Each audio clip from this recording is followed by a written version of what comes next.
Now, as howling winds echo across the snow-covered reaches of the wild Northwest, the Quaker Oats Company, makers of Quaker Puff Wheat and Quaker Puff Rice, the delicious cereal shot from guns,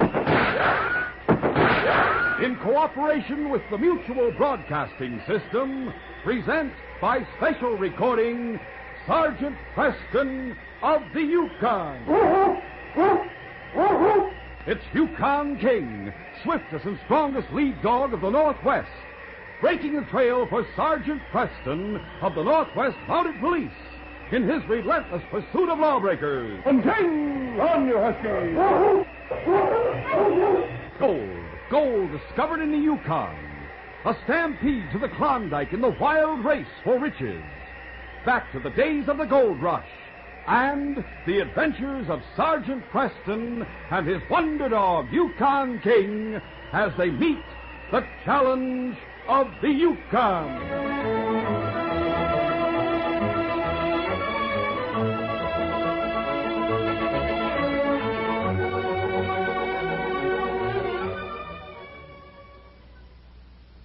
Every young woman faces the problem in her senior year of high school of what she is going to do after graduation. We'd like to suggest a possible career that has much to offer any young girl who is about to finish high school and hasn't made up her mind yet. This possible occupation is nursing. Today, the fields open to the graduate nurse are wide and varied. She can enter hospital service, private duty, research, or any one of numerous others. To become a registered nurse, you must complete the usual 3-year course. Or you may combine your studies with 4 or 5 years in college and earn a BS degree, too.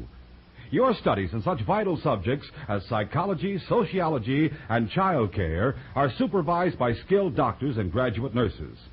If you are interested in finding out more about this career, you should go to your nearest hospital or collegiate school of nursing, or you can discuss it with your school advisor. More nurses are a growing national need. Why don't you look into it today? This message is brought to you as a public service.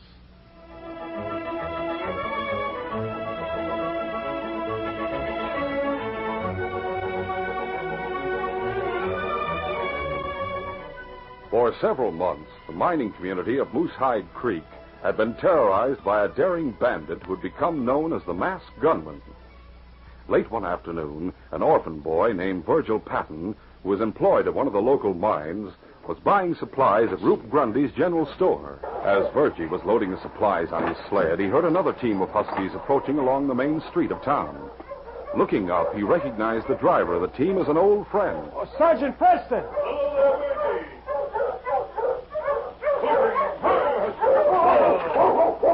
Hi there, King. How are you, old fella?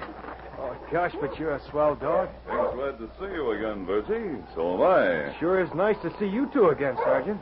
I didn't know you were coming to town. I didn't either till I got my orders. That was just about an hour before I left Dawson. Say, I'll bet I know why you're here. I bet they sent you to capture the Masked Gunman. Yes, that's one of the reasons, Virgie. How are you making out at the mine? Oh, I'm making out fine, Sergeant. Mr. Moffat hired me as soon as he read that letter of introduction you gave me. He treats me swell. I'm glad to hear that, Virgie. Hank Moffat's a very nice person. He lost a boy of his own about a year ago, so I felt sure he'd give you a job. Well, you on your way back to the mine? Oh, yes, sir. I just came to town to buy supplies for the cook. Say, how about coming back with me?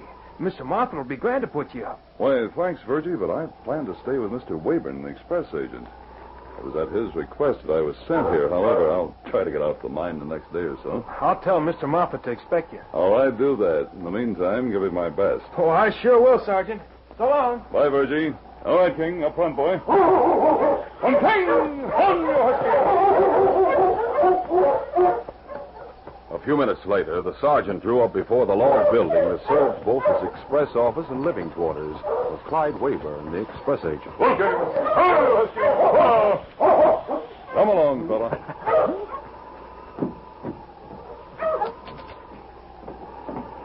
Well, Sergeant Preston and King. Hello, Clyde. By Juniper, it sure is good to see the two of you. Now I can stop worrying about all this gold I have stored up here in the safe. You're shipping it out at the end of the week? That's right. I'm sending it down to Skagway. Has the Masked Gunman committed any more crimes recently? No, he hasn't pulled off any jobs since that hold-up that Constable Ross came here to investigate. Well, say, why are we standing here gabbing this way? Take off your parka, Sergeant, and make yourself comfortable. Not just yet, Clyde. First, I'd like to go around and question some of the people who've been held up by the masked gunman. All right, Sergeant, you do that, and I'll have supper cooking by the time you get back. That evening, after helping the cook prepare supper for the mine hands at the bunkhouse, Virgie Patton carried a tray of food over to the mine office, where the foreman, Hank Moffat, and his younger brother, Roy Moffat, who worked as Hank's assistant. The two brothers usually ate by themselves, apart from the rest of the crew. Hank was seated at the table alone as Virgie entered. Evening, Virgie. Oh, good evening, Mr. Moffat. Hey, that grub smells mighty good. What have you got in that pan? Mulligan stew. Just what I thought. By the way, has my brother gotten back from town yet? Oh, yes, sir. I saw him unhitching his team just a minute ago. That's probably him now. About time you were getting back, Roy.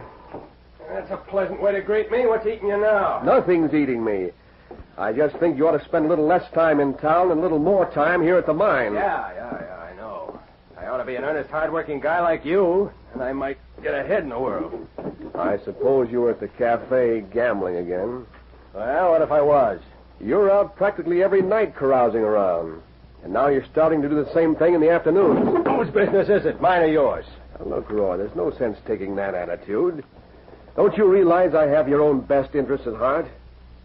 I've always felt responsible for you. You know that. Oh, so now you're going to pull that big brother act on me. Well, you can save your advice because I'm not interested. All my life I've had to listen to your sermons. And I'll tell you right now I'm getting fed up. All right. I won't say another word.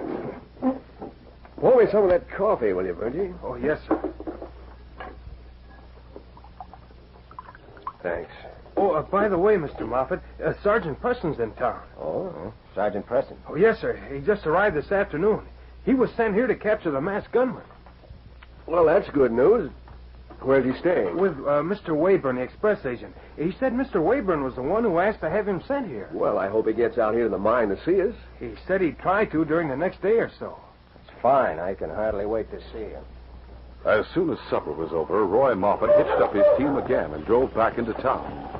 He halted in front of Ruth Grundy's general store. Whoa! Whoa, you Huskies! Whoa!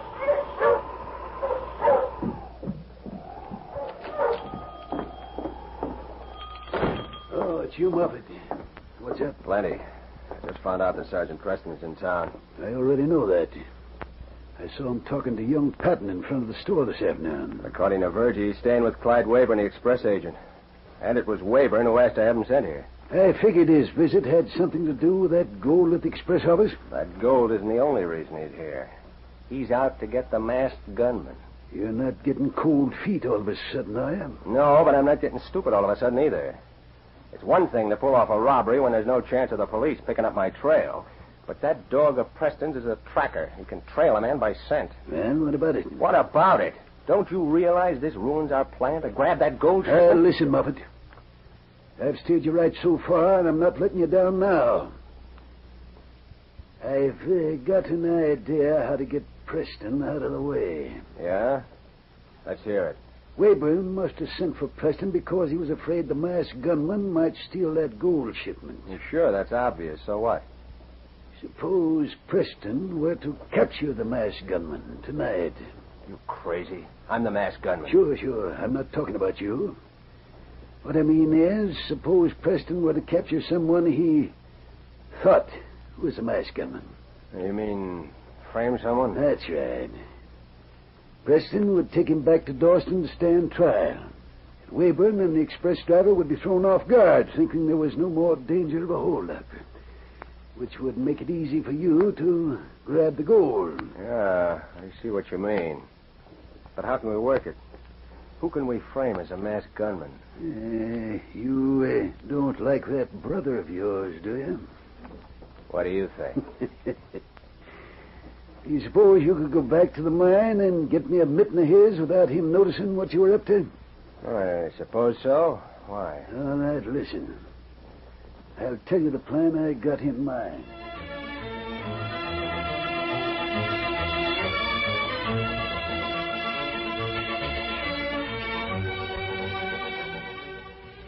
We'll continue our adventure in just a moment. did it!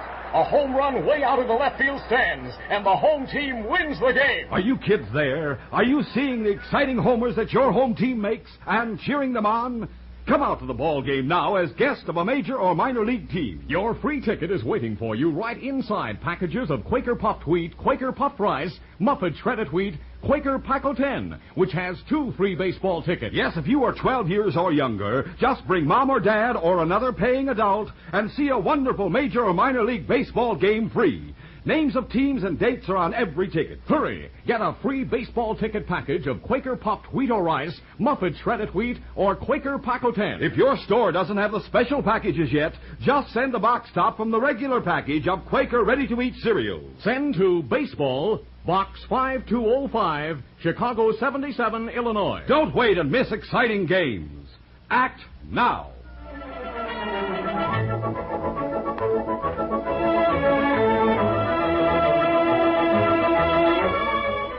Now to continue. Sergeant Preston had come to the mining community of Moosehide Creek and was staying with Clyde Wayburn, the express agent. Late that night, they were aroused by a loud pounding on the front door of the express office.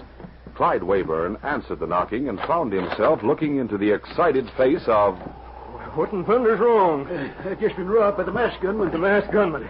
Holy mackerel. Well, don't stand there gawking. Where's Sergeant Preston? In the back room. Hey, Sergeant. Who is it, Clyde? It's Roop Grundy. He's just been held up by the masked gunman. You're right with you. Tell me all about it, Roop. The thieving skunk came pounding on my door about an hour ago. When I opened up, he put a gun on me, made me unlock the safe. Then he tied me up, grabbed all the money and gold, and made his getaway. How'd you get loose? Well, I managed to hop over to the sheriff and get a hold of a knife. Took a lot of squirming, but I finally cut myself loose. Looks like this is your chance to catch up with the masked gunman, Sergeant. Good darn tootin' it is. The sneaking polecat made a big mistake this time. What do you mean? He accidentally dropped a mitten while he was making his getaway. Oh? I reckon that'll be enough to give King his scent, won't it, Sergeant? Should be, Roop. Let's get over to the store right away. From Roop Grundy's general store, the trail led out of town and up the creek to the mine at which Hank Moffett was foreman. King had gone directly to the door of the mine office, which Hank and Roy used as their living quarters. A short time later, after the sergeant had knocked several times, the door was opened by Hank, who was holding an oil lamp in one hand. Well, Sergeant Preston. Hello, Hank. May we come in? Why, sure. Thanks. As the sergeant and Roop Grundy entered the office, they saw Roy Moffett standing sleepily in the doorway that led to one of the back rooms. Hi, Sergeant. Hello, Roy. Hello, Roop. Hello. I reckon you two aren't paying social calls at this time of night. What's up? Do you recognize this mitten? Why, sure, it's mine. Well, I said that. Then you must be the masked gunman. I thought his voice sounded familiar. What in blazes are you talking about? Don't pull that innocent stuff on me, Hank Moffett. Roop was held up tonight by the masked gunman. The bandit accidentally dropped this mitten while he was making his getaway. Great Scott. King got the scent from the mitten, and the trail led here. Well, I can explain that. And so can Roop. I was at the store tonight. You're darn tootin' you were. Wearing a mask and carrying a gun. That's a lie, Roop. What were you doing at the store? Well, Roop came around to the mine office tonight about 11 o'clock. What's that? You heard me. You said Roy got into a fight in front of the store and was knocked out. You wanted me to come and get him, so I went back to the store with you. But when we got there, Roy wasn't there. You said he must have come to and left, so I came back to the mine. I'll be hanged if that's not the craziest story I ever heard. You're saying it never happened? I certainly am. He's making the whole thing up to explain why King was able to follow his scent. Roy, did you get into a fight tonight in front of Roop Grundy's store? No, I was at the cafe all evening. I see. You remember dropping this mitten at the store, Hank? No, I don't. Matter of fact, when Roop came and got me, I could only find one of my bearskin mittens, so I wore another pair. Still trying to bluff your way out, huh? Now, look here, Sergeant. Are you going to believe his crazy accusations? Frankly, I don't know what to believe, Hank. Do you have any objection if I search this place? No, none at all. Go ahead and search all you like. The sergeant began by searching the outer office. Then he went into Hank's room. A few minutes later, he emerged carrying a large sack in one hand. Ever seen this sack before, Hank? Well, no. I never laid eyes on it before. Well, by thunder, I've seen it before. That's the sack the masked gunman used for the money and gold after he cleaned out my safe. What's that? Where in blazes did you find it, Sergeant? Under your bunk. Under my bunk. What's in it? Gold dust, paper currency, a Colt 45, and a black mask. Holy mackerel. You thieving polecat. I reckon this proves you're the masked gunman. Sergeant, so help me, I swear I don't know how that sack got into my room. I'm sorry, Hank, but the evidence is all against you. I'm placing you under arrest in the name of the Crown. The following day, the news spread up and down Moosehide Creek of Hank Moffat's arrest as the masked gunman. Virgie had come to the express office where the sergeant was holding Hank prisoner. I don't care what the evidence is against him, Sergeant. I'm sure Mr. Moffat didn't commit that robbery. Thanks, Virgie. I'm glad someone has faith in me. I don't like to see you wearing those handcuffs any more than Virgie does, Hank. But unless we can prove that sack was planted in your room, you'll have to stand trial for the robbery. I don't like to say this, but, well, if you ask me, Mr. Moffat's brother could have done it. Roy? Oh, no, Virgie. You mustn't even suggest such a thing. But he hates you. Look how he was talking last night at supper. I know we have our differences, but Roy's my own flesh and blood. He wouldn't frame his own brother. Well, the idea's fantastic. I'm not so sure of that, Hank. If your version of what happened last night is true, then someone certainly framed you, and Roop Grundy is in on the plot. Sure, Grundy's doing his best to frame me. There's no doubt about that. But that doesn't prove Roy had anything to do with this dirty scheme. Roop couldn't have carried out the scheme unless he was sure beforehand of Roy's movements. Besides, how'd he get hold of your mitten, and who planted the sack in your room? The fact is, Roy's about the only person who could have helped Roop frame you. Hang it all, Sergeant. I just can't believe it. The whole thing doesn't make sense. Why should anyone want to frame me anyhow? Well, your arrest would certainly work to the advantage of the real masked gunman. But what do you mean? if I should take you back to Dawson, thinking I had captured the masked gunman, the way would be clear for the real crook to steal that express company gold shipment. Hey, I never thought of that. But you're not suggesting that Grundy or Roy might be the masked gunman? It's not impossible, Hank. Isn't there any way you can clear Mr. Moffat? I'm not sure, Virgie. I have a plan that might work, if you'd be willing to help me. I'll be glad to help you, Sergeant. What do you want me to do? Now, here's what I have in mind, Virgie. I'm going to give you this whistle of mine. The sergeant explained his plan, and Virgie listened eagerly. When he'd received his instructions, he went back to the mine. Early that afternoon, the sergeant prepared to start back to Dawson with his prisoner. A crowd gathered in front of the express office to see them off. Where are you taking Hank, Sergeant? Back to Dawson to stand trial. I sure never suspected that Hank Moffat was the masked gunman. Neither did anyone else. It's plenty slick, all right, the way he pulled off all those robberies. But it didn't take Sergeant Preston long to catch up with him. That's right. All right, King, up front, boy. Line the team. On King! On, you hustle!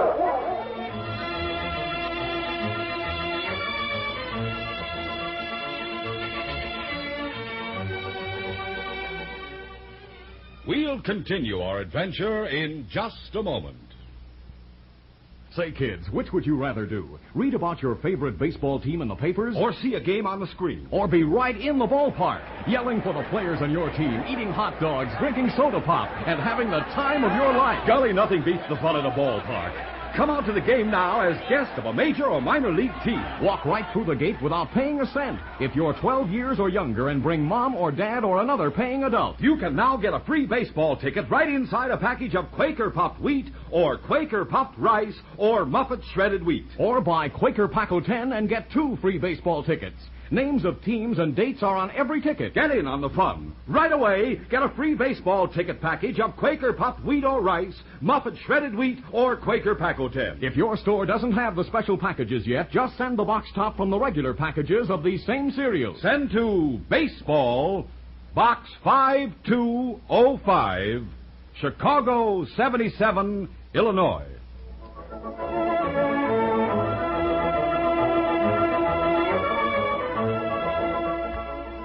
Now to continue. Late that night, Roy Moffat left the mine and walked into town. He went to Roop Grundy's general store and rapped softly on the back door. A short time later, a glow of light appeared behind the shuttered windows, and the door opened. Come on inside. I've got to hand it to you, Roop. This scheme worked out perfectly. Sure, I knew it would. Take off your pocket. You can hang it there in the hook. Okay. sure got a laugh out of the way Preston fell for that frame-up. He's probably patting himself on the back right now for capturing the masked gunman. And all the time, the real masked gunman is sitting right here in this chair. You may be the masked gunman, Moffat, but don't forget, I tipped you off to all the jobs you pulled and hid the loot for you afterwards. Sure. I'm not denying that. Which reminds me, most of the loot is still here in the store. I trust you're keeping it safe till we make the final split. Don't worry. I've got it hidden away in the loft. We'll make the final split after we get our hands on express company gold. Suits me. Did you find out exactly when the shipments leave? What's the matter? Thought I had my tobacco here in my pocket, but I must have left it in my parka. Just a second. I'll go and get it. With casual, unhurried steps, Roy walked over to his parka, which was hanging beside the door. Suddenly, he jerked the door open. Hey, gotcha. Where'd you hit? Yeah, listening outside the door. I thought I heard a noise on the porch. I wasn't listening. Shut up and come on inside. Hey, you must have followed me here from the mine. Yes, what did you think you were doing, Virgie? Playing detective? Hey, look at this. You mean that braided cord around his neck? A cord, and what's on the end of it? Gold whistle. Yeah, Sergeant Preston's whistle. Holy mackerel. What do you suppose I'm supposing that maybe Preston isn't quite so dumb as we thought.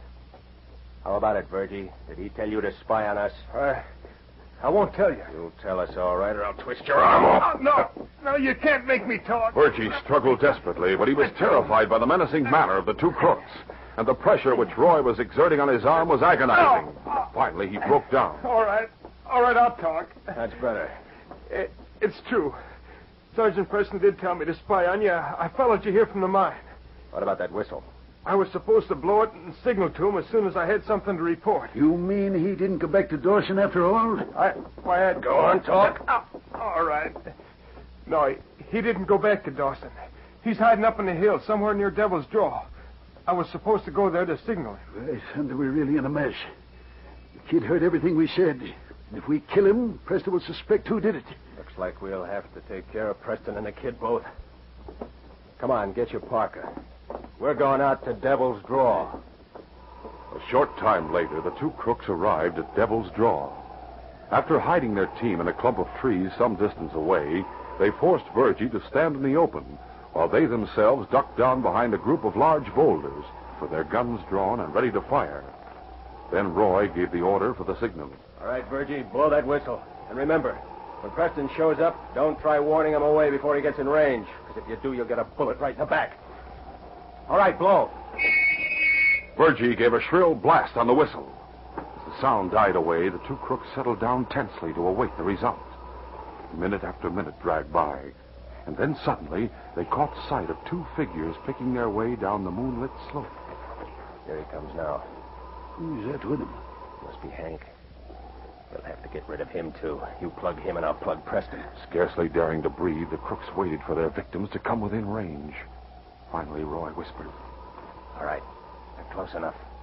Let's gun them down. But as the two crooks took aim, they heard a sudden rustle in the underbrush nearby. Hey, what's that? A split second later, a snarling dog hurtled out of the underbrush.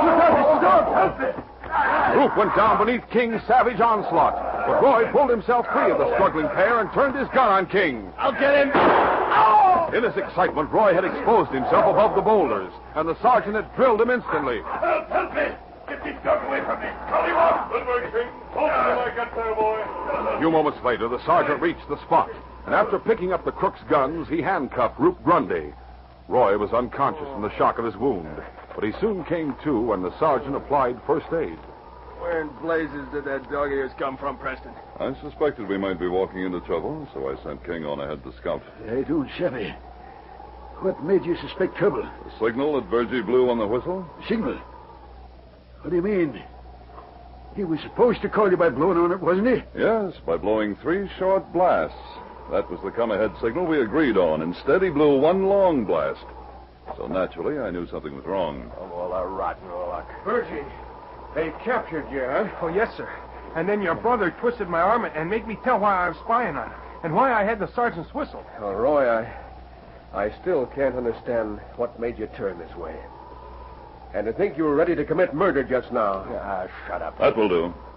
Did you find out anything before they caught you, Virgie? Oh, I'll say I did, Sergeant. Roy is the real masked gunman, and Ruth Grundy gave him the tip-off on all the jobs he pulled. Most of the loot is hidden up in the loft at the store. Good work, Virgie. Well, Hank, this puts you in the clear. But without Virgie's help, you might have gone to prison. Yes, don't think I don't realize that. Virgie, I reckon you know I lost a boy about your age. Never thought I'd find anyone to take his place, but... Well, how would you like it if I were to adopt you as my son? What? Golly, that'd be swell, Mr. Moffat. No more of that Mr. Moffat stuff now, Virgie. From now on, you call me Dad. Okay, Dad. Okay. The masked gunman and his confederate are captured, and Virgie has a new father. All of which means that this case is closed.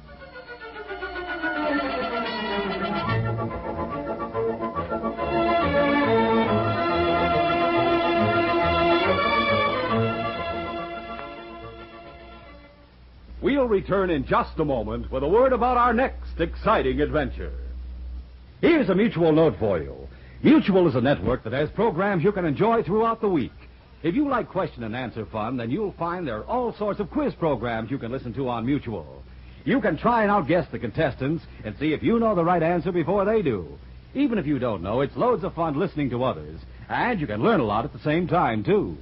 And some of you boys and girls probably have favorite songs and favorite singers that you like to listen to.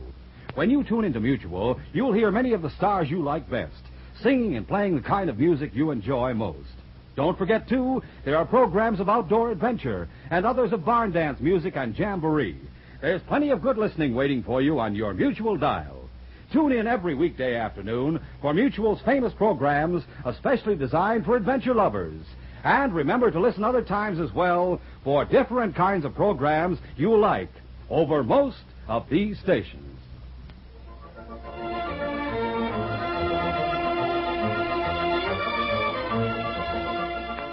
Two men are driving through a blizzard toward the ghost town on Midas Creek. Oh there. How's the young one on the sled? They're still passed out. What do we do with him? Get rid of him. He'll take the blame for the robbery. Where do we get rid of him? The old mine. It's deep and dark and deserted. They'll never find him there. March! But Sergeant Preston is heading for Midas Creek as well, and murder rides the trail ahead of him. What new dangers will he meet in that strange and lonely ghost town? Don't miss this next exciting adventure.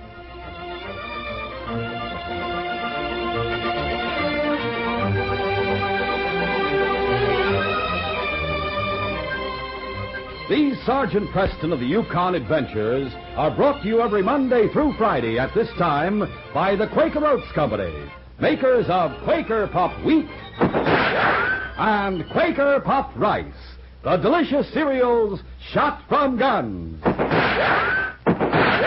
By special recording in cooperation with the Mutual Broadcasting System. They are a copyrighted feature of Sergeant Preston of the Yukon Incorporated.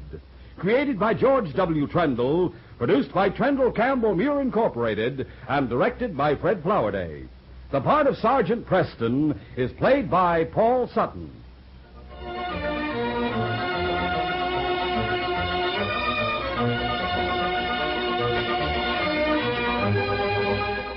This is J. Michael wishing you goodbye, good luck, and good health from Quaker Puffed Wheat and Quaker Puffed Rice. So long. This is Mutual, Radio Network for all America.